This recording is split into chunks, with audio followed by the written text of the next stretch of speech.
තැපැල්පතිට කියන්න ජනාධිපති තීන්දුවකට එකඟ වෙන්නේ නැත්නම් මට අලුත් තැපැල්පති කෙනෙක් හොයන්න වෙයි කියලා. කරුණාකරලා ඒ ඉඩම අරගන්න කියාක. නෑ ඒක නේ මට අහන්න මේක දෙනවද නැද්ද? නෑ මට ගොඩනැගිල්ල ඕනේ. පිටිපස්ස කොටස දීලාට. මේ ගොඩනැගිල්ල අපි තැපැල් කන්තර ගමු වෙන තැනකට. අලුත් තැනකට දාන්න. අලුත් තැනකට දාමු.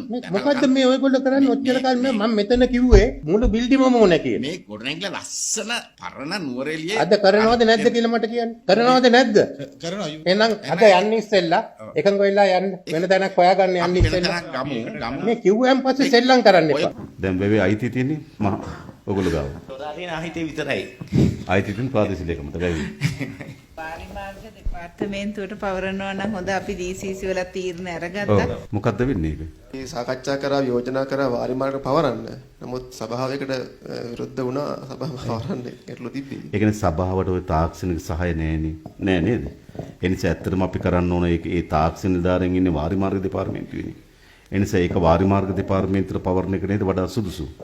අපි මෙහෙම කරමු. ඒ කියන්නේ වාරිමාර්ග දෙපාර්තමේන්තුවට අපි වැව පවරලා ඒකේ ආර්ථික ක්‍රියාකාරකම් තියෙනවනේ. ඒ ආර්ථික ක්‍රියාකාරකම් පිළිබඳව නගර සභාවත් එක්ක ඇග්‍රීමන්ට් එකකට එමු නේද? ඔව් ගිවිසුමක් දාලා අපි ඒකෙම. ඒකට හොඳයි නේද? ඒක වැව තියාගෙන ඉන්න ඕනේ නෑ. ආදායම් මාර්ග තියාගන්න ක්‍රමයක් හදාගමු. ස්තුතියි. ඉක්මනින් කරන්න ඒක හොඳයි. හරි.